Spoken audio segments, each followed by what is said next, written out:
সকল প্রশংসা আল্লাহ তাআলার জন্য, যে মালিক আজকে জুমার দিনে জুমার নামাজ আদায়ের উদ্দেশ্যে মসজিদে যথাসময়ে আসার, দিনই প্রয়োজনীয় কথা বলার শোনার তৌফিক আমাদেরকে দান করেছেন। মালিকের শুকরিয়া আদায় করি আলহামদুলিল্লাহ। অসংখ্য অগণিত দুরুদ ও সালাম বর্ষিত হোক আকায়ে নামদার তাজদের মদিনা মুহাম্মদুর রাসূলুল্লাহ সাল্লাল্লাহু আলাইহি ওয়াসাল্লামের প্রতি। আল্লাহ তাআলা আমাদেরকে যার উম্মত হওয়ার সৌভাগ্য দান করেছেন। মুহতারাম হাজিরিন, আমাদের দেশের বিদ্যমান যে বাস্তবতা, এটা আমাদের সকলের চোখের সামনেই আছে। দেশ একটা অস্থির সময়ের ভেতর দিয়ে অগ্রসর হইতেছে। একটা সরকারের পতনের পর নতুন সরকারের আগমন, এটাকে কেন্দ্র করে নানা পক্ষ তৈরি হয়েছে। বিভিন্ন পক্ষ বিভিন্নভাবে দেশকে অস্থিতিশীল করার অপচেষ্টা এটা করে যাচ্ছে। কোনো কোনো পক্ষ এই সময়টাকে নিজেদের সুযোগ হিসেবে লুফে নিয়েছে। বিগত যুগ যুগের যত দাবি দাওয়া চাহিদা মানুষের রয়েছে, সমস্ত পক্ষ তা একযোগে তবে দাবিগুলো পূরণের জন্য উঠে পড়ে লেগেছে। এমনকি যারা ইতিপূর্বে যাদের কোনো দাবি দাওয়া ছিলও না,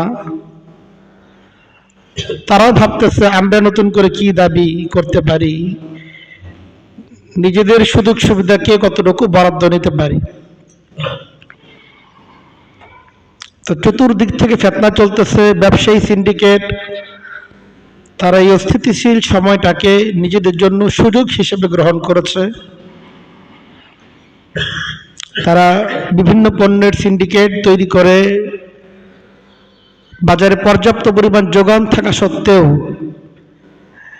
কৃত্রিম সংকট তৈরি করে পণ্যের মূল্যকে বৃদ্ধি করে দিয়েছে। বিভিন্ন পক্ষ নানাভাবে তথ্য সন্ত্রাস চালাচ্ছে, বিভিন্ন রকম গুজব, মিথ্যা তথ্য ইত্যাদি মানুষের সামনে উপস্থাপন করে মানুষের মাঝে একটা জনরোষ তৈরি করার অপচেষ্টায় লিপ্ত। বিভিন্ন পক্ষকে উস্কানি দিয়ে আমাদের দেশের যে ঐতিহ্য, সাম্প্রদায়িক সম্প্রীতি, সেটাকে বিনষ্ট করার জন্য এবং বিভিন্ন ধর্মের লোকদের মাঝে পরিকল্পিতভাবে দাঙ্গা সৃষ্টি করার জন্য চেষ্টা করতেছে। দেশি বিদেশি নানা রকম ষড়যন্ত্রে আমাদের দেশ বর্তমানে আক্রান্ত, জর্জরিত। একটা দেশের রাষ্ট্র বা সরকার যখন নানা রকম অস্থির সময় পার করে, ব্যাপারটা এমন না যে এই অস্থির সময়টা শুধুমাত্র ব্যক্তি বিশেষের সাথে সম্পর্কিত, এমন নয়, বরং এর যে দায়, এর যে ক্ষতি, এটা সমাজের সকল লোককে স্পর্শ করে। প্রত্যক্ষ কিংবা পরোক্ষভাবে সমাজের প্রত্যেকটা নাগরিক এটাকে ফিল করে এবং এর লাভ ক্ষতি সকলকে স্পর্শ করে। কাজেই যে বিদ্যমান সময়টা চলতেছে, একটা ফিতনার সময় চলতেছে, একটা ফাসাদের সময় চলতেছে। তো ফিতনা ফাসাদের ব্যাপারটা এই না যে পৃথিবীর ইতিহাসে বিগত সময়ে কোনো ফিতনা ঘটেনি, বিষয়টা এমন না। ফিতনা ফাসাদ এটা পৃথিবীর অনিবার্য পরিণতি। অতীতেও অনেক রকম ফিতনা ঘটেছে, নানা রকম অস্থিতিশীল পরিবেশ তৈরি হয়েছে। ভবিষ্যতেও ফিতনা আরো বেশি মারাত্মক আকার ধারণ করতে পারে, অস্বাভাবিক কিছু না। কিন্তু যখন একটা ফিতনা ফাসাদ ছড়িয়ে পড়ে, সেক্ষেত্রে যে মুমিনের জিম্মাদারি কি, ইসলাম এই ফিতনাটাকে কিভাবে মোকাবেলা করতে বলে,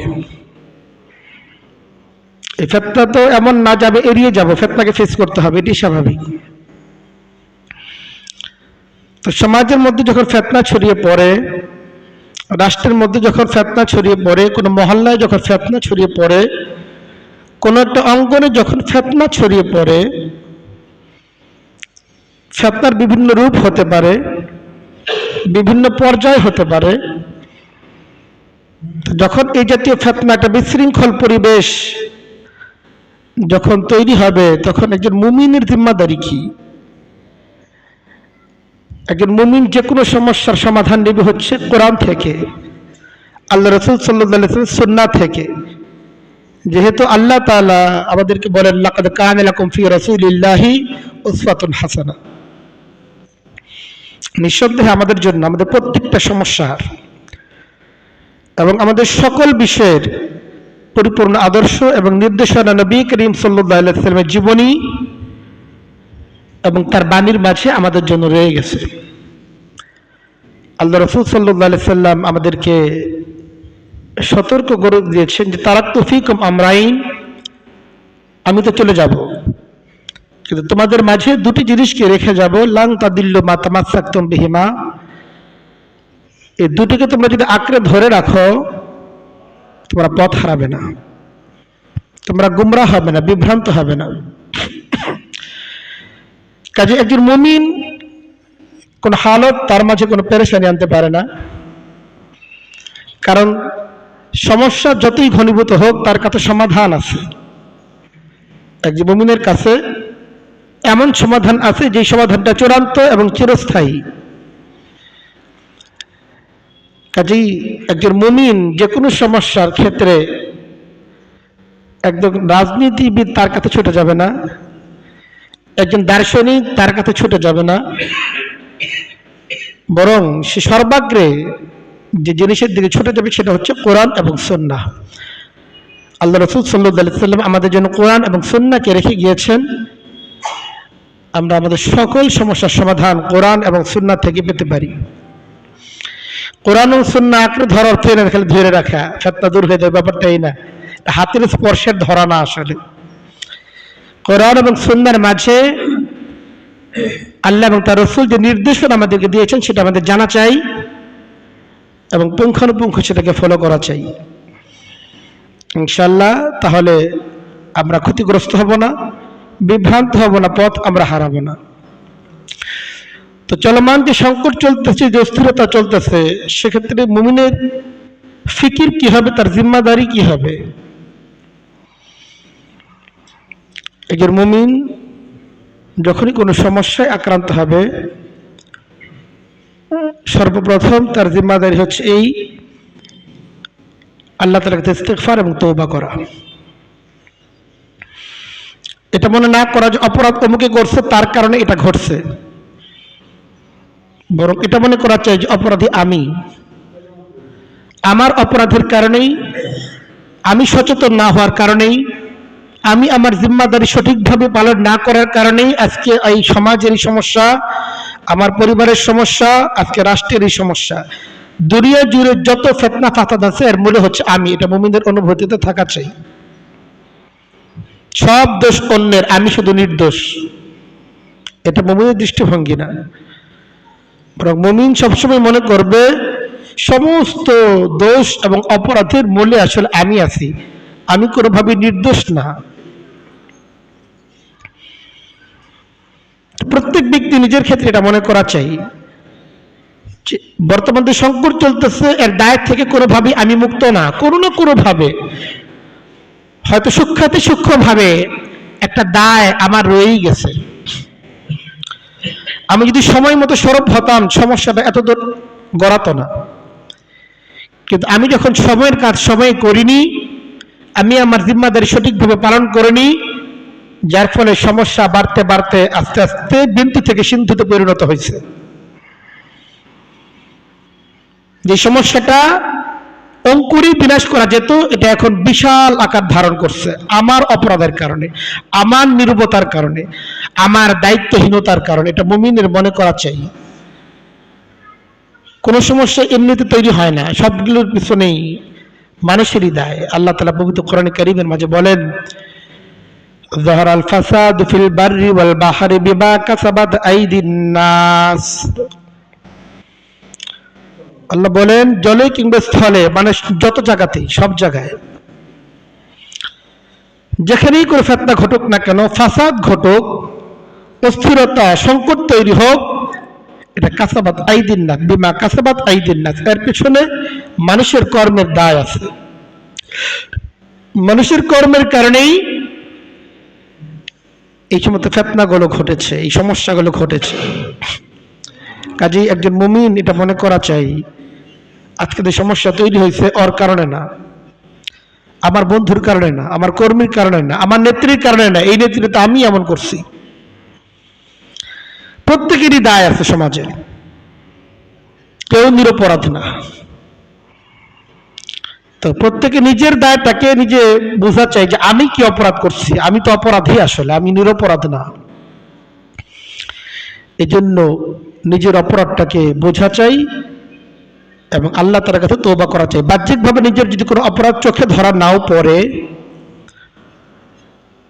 তবু আল্লাহর কাছে বলা চাই, আল্লাহ আমার অজান্তে হয়তো আমার দ্বারা কোনো অপরাধ হয়ে গেছে, আমি জানি না আমার অপরাধটা কি, কিন্তু আমি তো এর সাথে যুক্ত, আমি সমাজের একজন নাগরিক, এই রাষ্ট্রের একজন নাগরিক।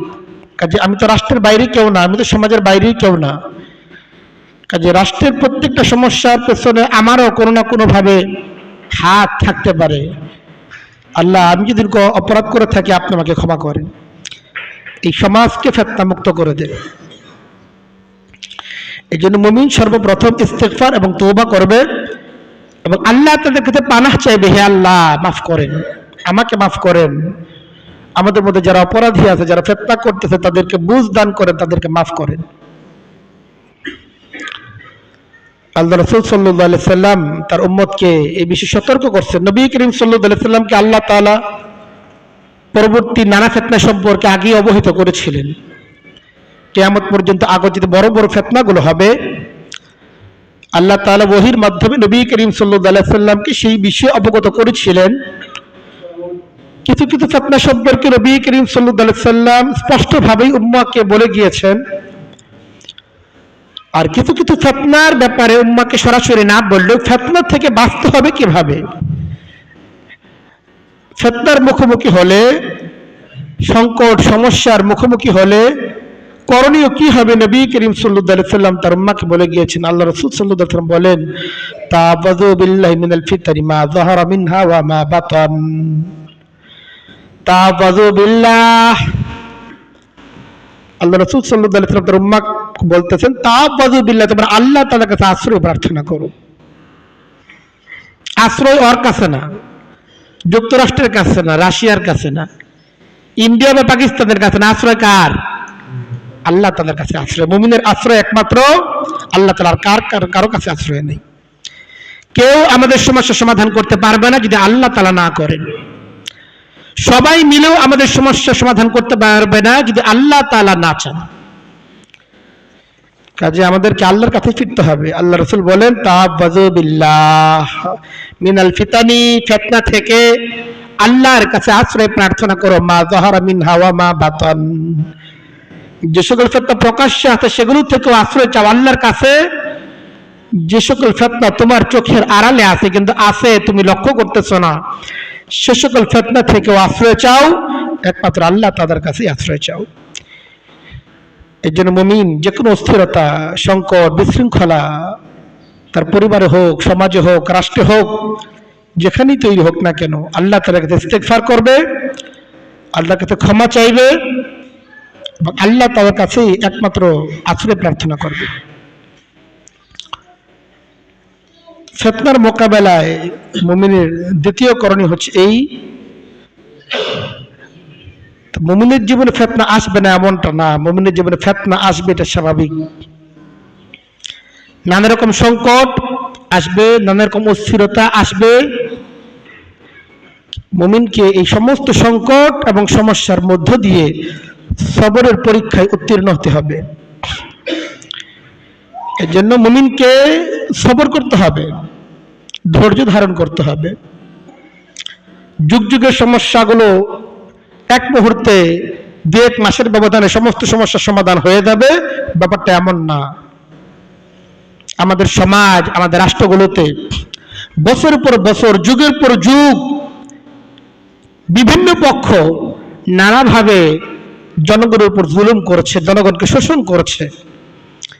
সবসময় যারা সরকারি দল তারা যেন শাসক, আর আমরা সাধারণ জনগণ হচ্ছে শাসিত, এমন একটা চিন্তা চেতনা কাজ করে।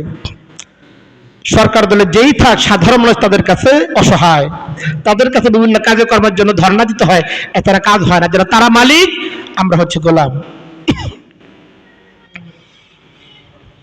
এই যে একটা মানুষের একটা সেন্টিমেন্ট তৈরি হয়েছে, একটা হালত তৈরি হয়েছে, নতুন সরকার যারা ক্ষমতায় এসেছে নানামুখী স্বপ্ন নিয়ে, অনেক প্রতিশ্রুতি নিয়ে যারা ক্ষমতায় বর্তমানে আছে, আমরা যদি ভাবি যে মুহূর্তের মধ্যে, কয়েকদিনের মধ্যে, কয়েক মাসের ব্যবধানে আমাদের যুগ যুগান্তের যাবতীয় সমস্যার সমাধান ঘটে যাবে, এটা সম্ভব না। অবশ্যই আমাদের কিছুকাল সবর করতে হবে, অপেক্ষা করতে হবে। আমরা যদি চাই যে আমারটা সবার আগে হইতে হবে, এই মুহূর্তে হইতে হবে, কারোটাই হবে না। আমরা যদি সবর করতে পারি, পরিকল্পিতভাবে অগ্রসর হই এবং নিজেদের জিম্মাদারিগুলো সঠিকভাবে পালন করতে পারি, তাহলে সবার সমস্যার সমাধান এটা হওয়া সম্ভব। কিন্তু যদি সবারটা আগে চাই, এখনই চাই, কারোটাই সম্ভব না, এখনো হবে না, পরেও হবে না। এজন্য যে কোনো ফিতনা আসলে কিছু সংকট আসবে, দ্রব্যমূল্যের ঊর্ধ্বগতি হবে, নানা ক্ষেত্রে নানা অঙ্গনে সমস্যা তৈরি হবে।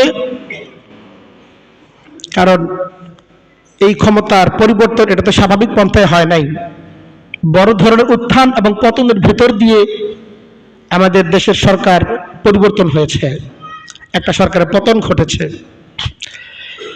কাজেই এখানে দীর্ঘদিন ব্যাপী একটা সরকার ক্ষমতায় ছিল, এই সরকার পক্ষ থেকে নানা ব্যক্তি নানাভাবে সুবিধা গ্রহণ করেছে। ওই সময় যারা যতটুকু সুবিধা গ্রহণ করেছেন, তার সুবিধা গ্রহণের মাত্রা অনুসারে এখন তারা নিজের অসুবিধাতেও আছেন, স্বাভাবিক এইটাই। যারা নানা কৌশলে, অপকৌশলে সুবিধা গ্রহণ করেছেন, তার সুবিধা গ্রহণের মাত্রা অনুসারে তিনি অসুবিধায় আছেন। যারা অসুবিধায় আছেন তারা কখনো চায় না সে অসুবিধায় থাকুক, সে তো তার আবার সে আগের সুবিধায় ফিরে যেতে চাইবে, এটাই স্বাভাবিক। সে তো মানুষ, চাওয়াটাই তার স্বাভাবিক। তো যাই হোক, যেটা বলতেছিলাম যে ফিতনা ফাসাদ যখন সমাজের মধ্যে ছড়িয়ে পড়ে, সমাজ রাষ্ট্রে এর বিষ ছড়িয়ে পড়ে, মুমিনকে সবরের পরীক্ষা উত্তীর্ণ হতে হবে। পবিত্র কোরআন কারীমের মাঝে আল্লাহ তাআলা বলেন, وَلَنَبْلُوَنَّكُمْ بِشَيْءٍ مِّنَ الْخَوْفِ وَالْجُوعِ وَنَقْصٍ مِّنَ الْأَمْوَالِ وَالْأَنفُسِ وَالثَّمَرَاتِ وَبَشِّرِ الصَّابِرِينَ। আল্লাহ বলেন, এই মুমিন তোমাদেরকে আমি পরীক্ষা করব। ওয়ালানাবলুওয়ান্নাকুম, অবশ্যই তোমাদের পরীক্ষা করব, অবশ্যই পরীক্ষা করব। বিশাইইম মিনাল খাউফি, ভয় আতঙ্ক কখন থেকে কে কি করে বসে, আছে কি নাই সমাজের মধ্যে আতঙ্ক? কে জানি চট করে কি করে বসে, একটা আতঙ্ক মানুষের মধ্যে আছে। ওয়ালানাবলুওয়ান্নাকুম বিশাইইম মিনাল খাউফি ওয়াল জু, তোমাদের অনাহারে থাকতে হবে, ক্ষুধার মধ্যে থাকতে হবে, জিনিসপত্রের দাম বেড়ে যাবে। বিভিন্ন প্রতিপক্ষ দেশ, শত্রু দেশ যারা পণ্যের আমদানি রপ্তানি বন্ধ করে দেবে, সমাজের জিনিসের দাম হু করে বেড়ে যাবে, স্বাভাবিক এটা। কেউ আরেকজনের কল্যাণ তো চায় না। আর একটি হিন্দুত্ববাদী রাষ্ট্র, একটি সংখ্যাগরিষ্ঠ মুসলিম দেশের কল্যাণ চাবে, বন্ধু মনে করবে, এটা তো কোরআনের সাথে বিপরীত সাংঘর্ষিক। এই চিন্তা চেতনা, যে চিন্তা চেতনা দীর্ঘদিন পর্যন্ত আমাদের মাঝে, আমাদের মাথায় পোষণ করার চেষ্টা করা হয়েছে, এটা কোরআনের সাথে সাংঘর্ষিক চিন্তা চেতনা, এটা কোনোদিন সম্ভব না। তো আল্লাহ বলেন, ওয়ালানাবলুওয়ান্নাকুম বিশাইইম মিনাল খাউফি ওয়াল জু, ভালো কিছু পেতে চাও, কিছুকাল তোমাদের সবর করতেই হবে। ওয়ালানাবলুওয়ান্নাকুম বিশাইইম মিনাল খাউফি ওয়াল জু ওয়া নাকসিম মিনাল আমওয়ালি ওয়াল আনফুসি ওয়াস সামারাত, তোমার ফসলাদি কম হবে, ফসল হবে পানি ছেড়ে দিয়ে বন্যায় তলায় দিবে, হইতেই পারে এটা। আল্লাহ তাআলা বলেন, ওয়াবাশশিরিস সাবিরিন, নবী এই সমস্ত সংকটের সময়গুলোতে যারা সবর করবে তাদেরকে সুসংবাদ দান করেন, যে এদের জন্য আমি সুসংবাদ রেখে দিচ্ছি আখিরাতে। কাজে যে কোনো সমস্যা এতই হয়েছে, আমিও সমস্যার মধ্যে জড়ায় গেলাম, সমস্যাকে আরো বাড়িয়ে তুললাম, এর দ্বারা তো সমস্যার সমাধান হবে না, সমস্যা আরো ঘনীভূত হবে। সমস্যা আরো বাড়লে এই সমস্যার ক্ষতি সকলকে স্পর্শ করবে।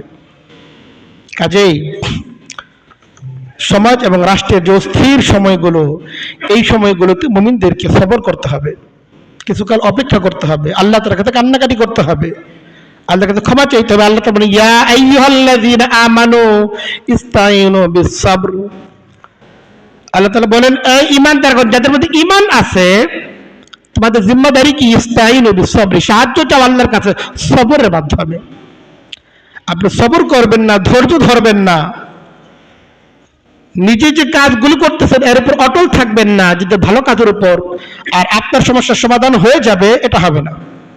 আপনাকে বেশি সবর করতে হবে এবং নিজে যে জিম্মাদারিগুলো শরীয়তের গণ্ডির ভেতর থেকে পালন করতেছেন সেগুলোর মধ্যে অটল এবং অবিচল আপনাকে থাকতে হবে। সমাজের মধ্যে যখন অস্থিরতা বাড়ে, তথ্য সন্ত্রাস বেড়ে যায়, মানুষের যাদের প্রতি আস্থা আছে, যাদের প্রতি মানুষ ভরসা রাখে এরা ভালো কিছু করবে, এদেরকে নানাভাবে কলুষিত করার জন্য নানা রকম তথ্য সন্ত্রাস, মিথ্যা সংবাদ ছড়ানো হয়, এত এই করছে, অত এই করছে, অথচ এগুলো ভুল তথ্য অনেক সময় হয়ে থাকে। কেউ কাউকে বিশ্বাস করতে পারে না, বিভিন্ন ব্যক্তিদের ব্যাপারে বিষোদ্গার করা হয়, অফলাইনে অনলাইনে নানাভাবে জনগণের মধ্যে, জনগণ যাদের আস্থা রাখতেছে, বিশ্বাস রাখতেছে, বা আগামী দিনে যাদেরকে মানুষ ভালো মনে করে কামনা করে, তাদেরকে কিভাবে কালারিং করা যায় সমাজের সামনে, এটা চেষ্টা করে প্রতিপক্ষরা যারা ভুলের উপর আছে। এই ব্যাপারে সতর্ক হইতে হবে যে অস্থির সময়গুলোতে আমরা যেন একজন নির্দিষ্ট ব্যক্তির ব্যাপারে কোন ধারণা পোষণ না করি যতক্ষণ পর্যন্ত সুস্পষ্ট তথ্য প্রমাণের দ্বারা একজন ব্যক্তির দোষ প্রমাণিত না হয়।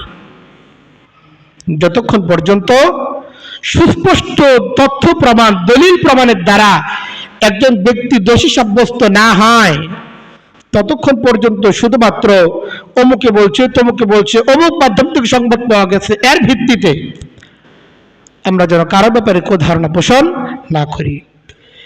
অস্থিরতার সময়গুলোতে এই বিষয়গুলো খুব বেশি হয়ে থাকে। খাবো খাই মন্তব্য, এত এই করছে, এত এই করছে, কই পাইছে না পাইছে আর বলতেছে, এটা অপরাধ।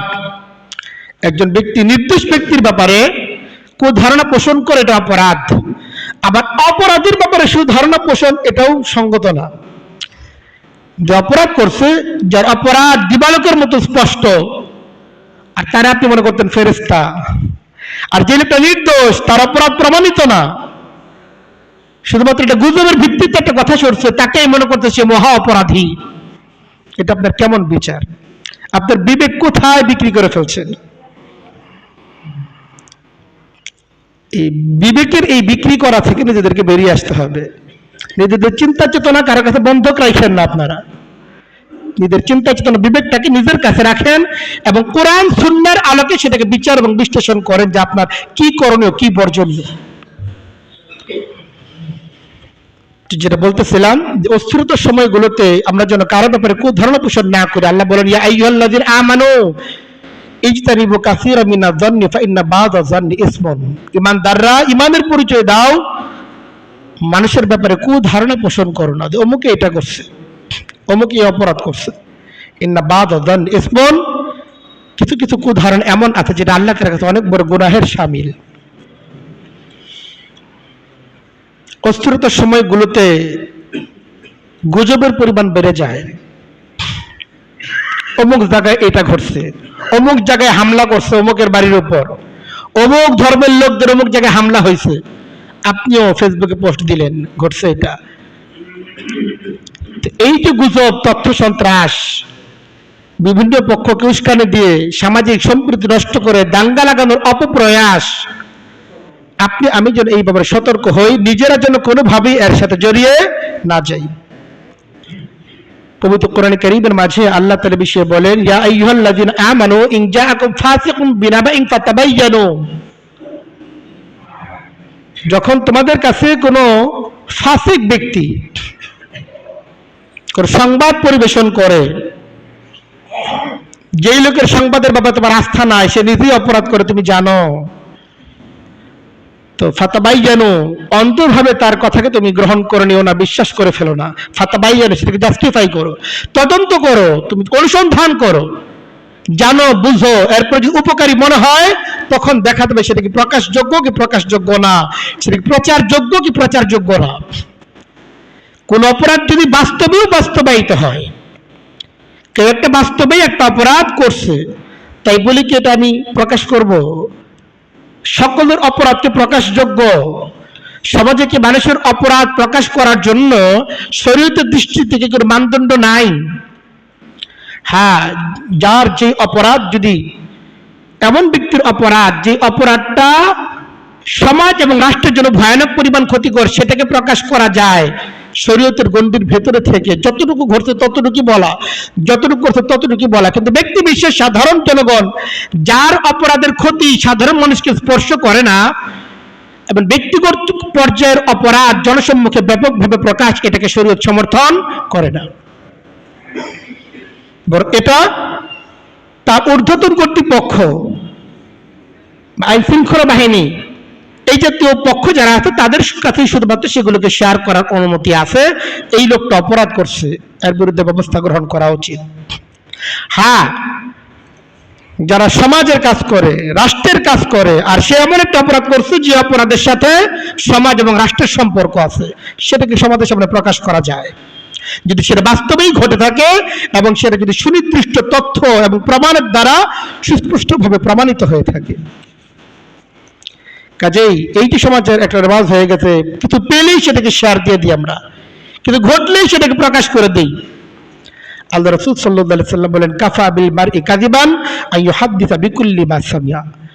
একটা কথা শোনার সাথে সাথে সেটাকে বলা, নিজে বলা, একটা কথা শুনেই সেটাকে প্রচার করা, প্রকাশ করা, একজন ব্যক্তি আল্লাহ তাআলার কাছে মিথ্যাবাদী হওয়ার জন্য এতটুকুই তার জন্য যথেষ্ট। সে কথাগুলো, সব কথাকে সে সত্য মনে করে, সব কথাকে সে গ্রহণ করতেছে। একজন মুমিন সবসময় সচেতন হবে, সে মূর্খ হবে না, তার পক্ষ থেকে নির্বুদ্ধিতা প্রকাশ পাবে না, সে সচেতন ভাবে প্রত্যেকটা কথাকে গ্রহণ করবে, তদন্ত করবে, প্রকাশযোগ্য এবং যদি হয় এবং সেই প্রকাশটা যদি তার জন্য উপকারী মনে হয় তাহলেই সে প্রকাশ করবে। করার জন্য করলাম, এমনি দিলাম, এটা তো মুমিনের কাজ হইতে পারে না। মুমিনকে বেশি সতর্ক হইতে হবে। আপনি মানুষকে সততার পথে ডাকবেন, আপনি যেই পথে ডাকতেছেন সেটা আসলেই সৎ, আর অন্য যে কাজটা করতে সেটা যে ভুল, এই ব্যাপারে আপনার সুস্পষ্ট জ্ঞান আপনার থাকতে হবে। যুগে যুগে নবী রাসূলগণ মানুষকে আল্লাহর পথে আহ্বান করেছেন, তারা যে পথে আহ্বান করেছেন এই ব্যাপারে তারা সুস্পষ্টভাবে জ্ঞানী ছিলেন। শুধুমাত্র ধারণার বশবর্তী হয়ে এটাকে সঠিক মনে হইতেছে এই জন্য আমি এই পথে ডাকতেছি, এমনটা তারা করেন নাই। তারা বলতে কুল হাদি সাবিলি, আল্লাহ তারা বলতেছেন তার নবীদেরকে, এই আপনি মানুষকে ডাকেন যে এভাবে ডাকেন, হাদি সাবিল, আমার পথ হচ্ছে এটা, আদউ ইলাল্লাহ, আমি তোমাদেরকে আল্লাহর পথে ডাকি, আলা বাসিরাতিন আনা ওয়া মান ইত্তাবান, আমি যে পথে ডাকতেছি, আমি তোমাদেরকে যেই দিকে আহ্বান করতেছি এই ব্যাপারে আমার সুস্পষ্ট জ্ঞান আছে, আমি নিশ্চিন্ত এই পথটা সঠিক পথ, এটা সৎ পথ, এই পথে গেলে তুমি বিভ্রান্ত হবে না। আপনি যে মানুষকে ডাকেন, অমুক দলের দিকে ডাকতেছেন, অমুক পক্ষের দিকে ডাকতেছেন, আপনি কি এতটাই নিশ্চিন্ত, আপনি কি এতটা নির্ভরতা আপনার আছে যে আপনি যে পথে ডাকতেছেন, যে দিকে ডাকতেছেন সেটা চূড়ান্তরূপে সঠিক এবং সত্য? আপনি যেটা প্রকাশ করতেছেন সেটা চূড়ান্ত সঠিক এবং সত্য? যতক্ষণ পর্যন্ত আপনি নিশ্চিন্ত না হবেন ততক্ষণ পর্যন্ত আপনি এই পথে মানুষকে আহ্বান করতে পারেন না, মানুষের মধ্যে সেই কথাকে আপনি ছড়াতে পারেন না। সতর্ক হওয়া চাই। সমাজের মধ্যে যখন অস্থিরতা ছড়িয়ে পড়ে, পক্ষ বিপক্ষ থাকেই,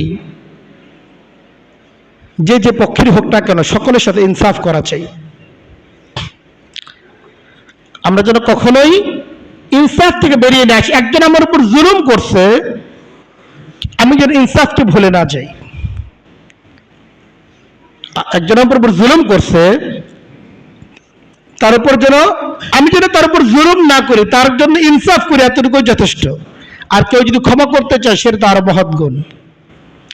কিন্তু ইনসাফ থেকে, ইনসাফের গুণটিকে পেরিয়ে জুলুম করার সুযোগ কারোর জন্যই নেই। এটা বোঝা চাই।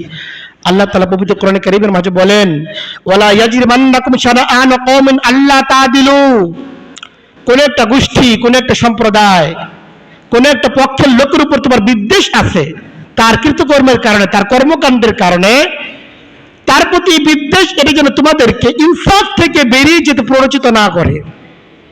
একজন মুমিন তোমাকে ইনসাফের ভেতরেই থাকতে হবে। হাজার হাজার মানুষকে হত্যা করে ফেলছে, তার উপর ইনসাফই তো যথেষ্ট, আপনার বাইরে যাওয়ার দরকারটা কি? যারা হাজার হাজার মানুষের খুনের সাথে জড়িত, হাজার হাজার মানুষকে আহত করার সাথে জড়িত, মানুষকে পঙ্গু করা, অন্ধ করার সাথে জড়িত, তারপর আপনি জুলুম করবেন কেন? তার জন্য যদি আপনি শুধু ইনসাফও করেন, সেটা কি আপনার যথেষ্ট না? অবশ্যই যথেষ্ট। কাজে সতর্ক হওয়া চাই।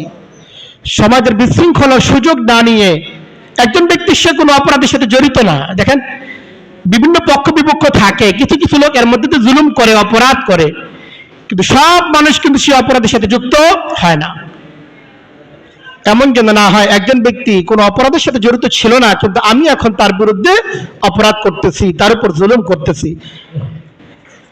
একজন ব্যক্তি যত বড় জালিমই হোক না কেন, আপনি যদি তার সাথে জুলুম করেন, এই জুলুম দেখার জন্যই কিন্তু আল্লাহ তাআলা আছেন। আপনি যদি তার ব্যাপারে কোনো মিথ্যা তথ্য ছড়ান, মিথ্যা কোনো অভিযোগে তাকে অভিযুক্ত করেন, আল্লাহ তাআলা কিন্তু আপনার থেকে ইনসাফ নিয়ে তাকে আল্লাহ তাআলা দান করবেন। কাজে আমাদের জবানকে সতর্ক করা চাই। আল্লাহ বলে, ইদিলু, বান্দারা ইনসাফ করো, হুয়া আকরাবুল তাকওয়া, এটা তাকওয়ার জন্য সহায়ক। সংকটের সময়গুলোতে মানুষ অপ্রয়োজনীয় কাজ বেশি করে।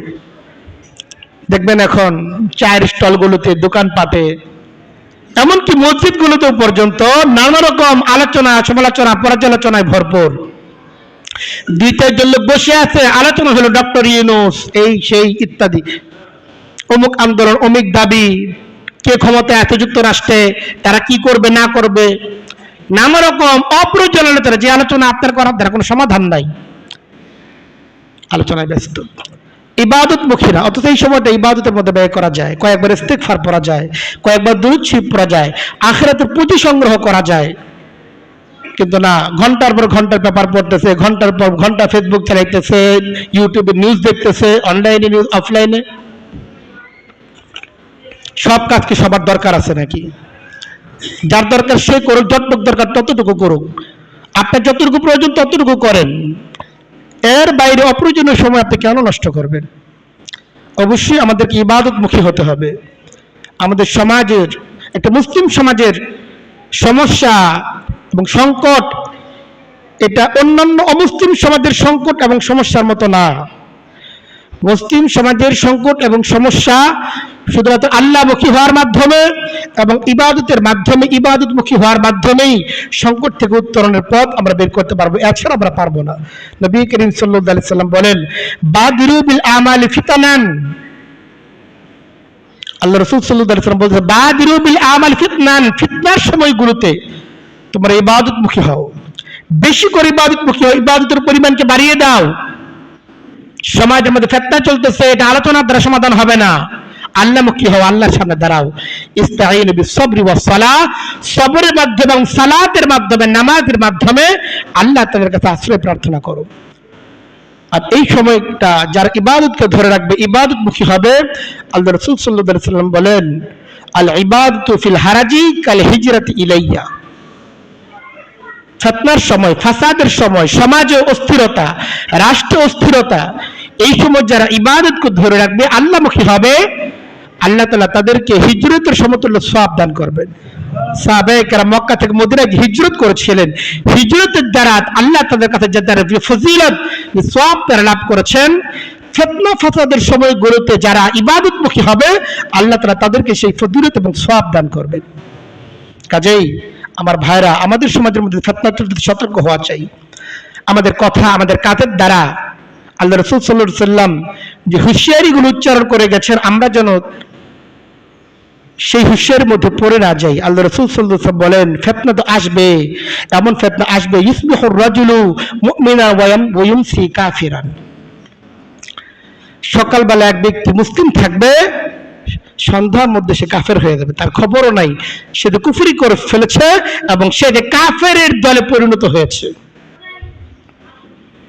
আমার ভয় হয় নবী করিম সাল্লাল্লাহু আলাইহি সাল্লাম তার উম্মতের একটি দলের ব্যাপারে, খেয়াল করে শোনার চেষ্টা করি, আমার ভয় হয় নবী করিম সাল্লাল্লাহু আলাইহি সাল্লাম তার উম্মতের একটি দলের ব্যাপারে যে ভয়ানক হুঁশিয়ারি উচ্চারণ করে গিয়েছেন, না জানি আমাদের দেশের কোন সম্প্রদায় সেই হুঁশিয়ারির আওতাভুক্ত হয়ে যায়। সেটা কি? আল্লাহ রাসূল সাল্লাল্লাহু আলাইহি সাল্লাম বলেন, লা তাকুমুস সাআতু হাত্তা ইয়ালহাকা কাবাইলু মিন উম্মতি বিল মুশরিকিন। আল্লাহ রাসূল সাল্লাল্লাহু আলাইহি সাল্লাম বলেন, লা তাকুমুস সাআতু, ততদিন পর্যন্ত কিয়ামত সংগঠিত হবে না যতদিন না আমার উম্মতের একটি দল, আমার উম্মতের একটি বৃহৎ দল মূর্তি পূজারী হিন্দুত্বের পথ অবলম্বন না করবে। আল্লাহ রাসূল সাল্লাল্লাহু আলাইহি ওয়াসাল্লাম বলতেছেন, খেয়াল করে শুনেন মুসলমান, আল্লাহ রাসূল বলতেছেন, লা তাকুমুস সাআতু হাত্তা ইয়ালহাকা কাবাইলু মিন উম্মতি বিল মুশরিকিন। আমরা জানি আমাদের দেশে কি অস্থিরতা চলতেছে। যুগ যুগ ধরে একটা পক্ষ এদেশে হিন্দুত্ববাদকে প্রতিষ্ঠা করার জন্য নানাভাবে অপচেষ্টায় তারা লিপ্ত আছে।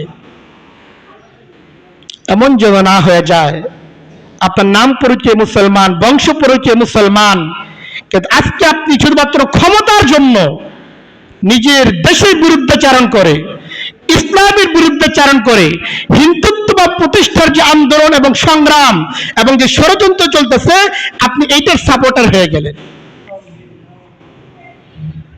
অতীতে কিন্তু এমনটা ঘটনাই, কারণ মুশরিক কারা, মূর্তি পূজারী কারা সারা পৃথিবীতে। আপনি ইউরোপে যান, আমেরিকা যান, এত বিপুল পরিমাণ মুশরিকের অবস্থানই তো সেই সব দেশে নাই। মুশরিক বলতে আমাদের হিন্দুস্তানে, এই ভারতীয় উপমহাদেশে এখানেই হল মুশরিকদের অবস্থান।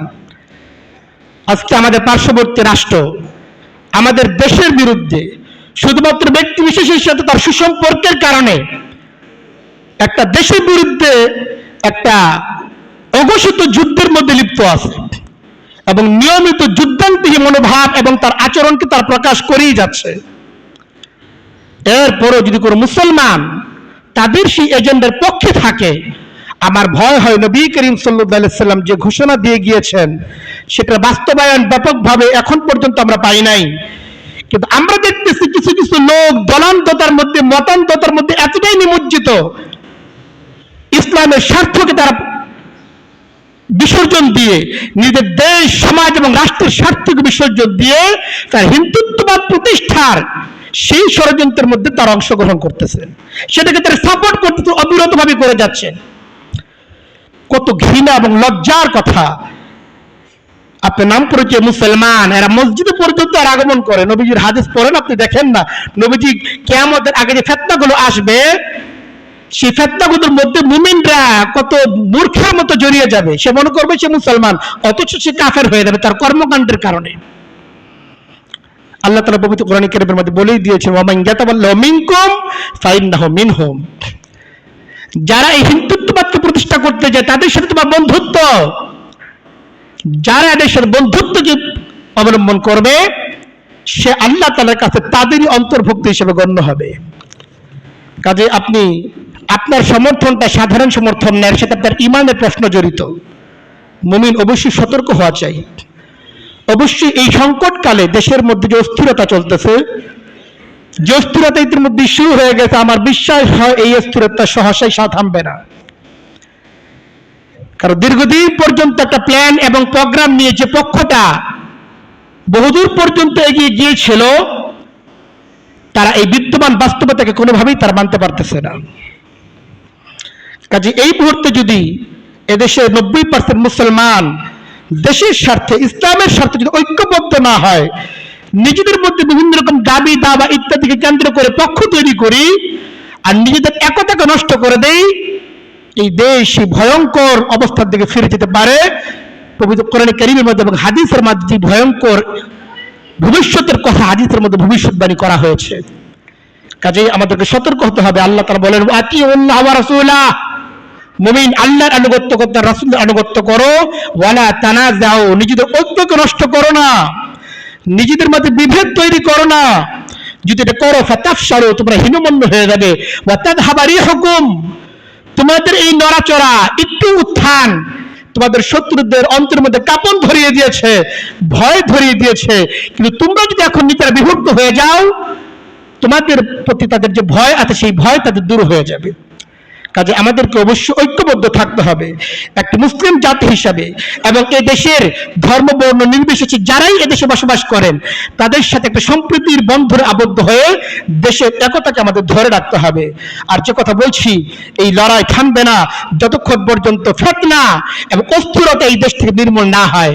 আল্লাহ তাআলা পবিত্র কোরআনে কারীমের মধ্যে আমাদেরকে সেই আদেশ করেছেন, ওয়াকাতিলুহুম, মুমিন তোমার লড়াই অব্যাহত রাখো, হাত্তা লা তাকুনা ফিতনা, ফিতনার সামান্য বীজ যতক্ষণ পর্যন্ত থাকবে, ফিতনা মাথা চেড়ে দিয়ে ওঠার আশঙ্কা যতক্ষণ পর্যন্ত থাকবে, তোমার দেশের বিরুদ্ধে, রাষ্ট্রের বিরুদ্ধে, ইসলামের বিরুদ্ধে আঙ্গুল তোলার দুঃসাহস যে দেখাবে, যতক্ষণ পর্যন্ত এরা থাকবে ততক্ষণ পর্যন্ত তোমার লড়াই এটা থামতে পারে না।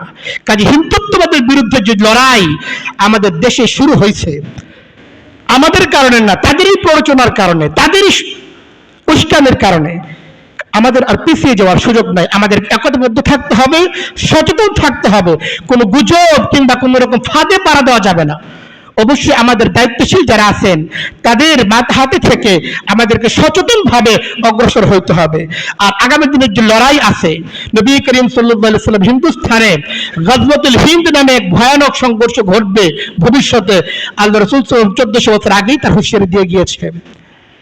কাজে গজওয়াতুল হিন্দ যেটা ঘটবে ইনশাআল্লাহ আমি আগামী করে জুমা ইনশাআল্লাহ বিষয়ে আলোচনা করব, কারণ এই মিম্বর আমাদের আমানত। কোন ব্যক্তি বিশেষ রক্তচক্ষুর কারণে আমরা এই আমানতকে অবশ্যই জলাঞ্জলি দিব না। এই আমানতের দায় আমরা ইনশাআল্লাহ রক্ষা করব। নবী করিম সাল্লাল্লাহু আলাইহি ওয়াসাল্লাম যা বলছেন, কোন ভয় কিংবা কোন রকম লোভ আমাদেরকে তা থেকে বিচ্যুত করতে পারবে না, আমরা বলবোই ইনশাআল্লাহ। গজওয়াতুল হিন্দ সম্পর্কে আমরা বলবোই, কোরআন এবং সুন্নাহর জিহাদের হুকুম সম্পর্কে আমরা বলবোই ইনশাআল্লাহ, সময় মতো বলবো। নবী করিম সাল্লাল্লাহু আলাইহি ওয়াসাল্লাম বলে গিয়েছেন হিন্দুস্তানে ভয়ানক সংঘর্ষ ঘটবে, গজওয়াতুল হিন্দ ঘটবে। কাজী মুমিন এই গজওয়াতুল হিন্দের থেকে কখনোই নিজেদেরকে উদাসীন থাকতে পারে না। আল্লাহ তাআলা পবিত্র কোরআনে কারীমের মাঝে বলেন, ওয়াইদু, মুমিনরা প্রস্তুতি গ্রহণ করো, ওয়াইদু মাস্তাতাতুম মিন কুওয়া, যারা ইসলামের বিরুদ্ধে বিশুদ্ধার করে, ইসলামের বিরুদ্ধাচরণ করে, ইসলামকে দেশ থেকে নির্মূল করে ফেলতে চায়, মুসলমানদের উত্থানকে যারা সহ্য করতে পারে না, মুমিনরা তাদের বিরুদ্ধে প্রস্তুতি গ্রহণ করো। আমরাও আমাদের দেশের রাষ্ট্রনায়ক দায়িত্বশীল যারা আছেন, রাষ্ট্রের প্রতি আমাদের আহ্বান থাকবে, আমাদের দেশেও আমাদের প্রত্যেকটা তরুণ এবং যুবক যারা তৈরি হতে পারে গজওয়াতুল হিন্দের আগামী দিনের জন্য, এদের জন্য 20 থেকে 40 বছর পর্যন্ত সকল যুবকদের সামরিক ট্রেনিং বাধ্যতামূলক করা প্রয়োজন আমাদের দেশে। কারণ আমাদের দেশের প্রতিবেশী রাষ্ট্রগুলো আমাদের বিরুদ্ধে একের পর এক যে যুদ্ধান্তি মনোভাব পোষণ করে যাচ্ছে, এর অনিবার্য পরিণতি আগামী দিনে যে আশঙ্কা আমরা করতেছি সেটা যদি বাস্তবেই ঘটে, আর একদিন তো ঘটবে রাসূলের ভবিষ্যৎবাণী অনুসারে, কাজে আমাদের প্রস্তুতি গ্রহণ করা ছাড়া কোনো বিকল্প নাই। কাজে মুমিন আপনি সচেতন হন, ঐক্যবদ্ধ হন এবং ইসলাম সম্পর্কে জানেন, কোরআন এবং হাদিস সম্পর্কে জানেন। আল্লাহ তাআলা ইনশাআল্লাহ কোন রকম ফিতনা, কোন ফাসাদ ইনশাআল্লাহ ইসলামের যে বিজয় এবং উত্থান এটাকে ইনশাআল্লাহ দমিয়ে রাখতে পারবে না। রাসূলুল্লাহ ফাতহুন কারীব ওয়া আখিরু দাওয়ানা আলহামদুলিল্লাহি রাব্বিল আলামিন।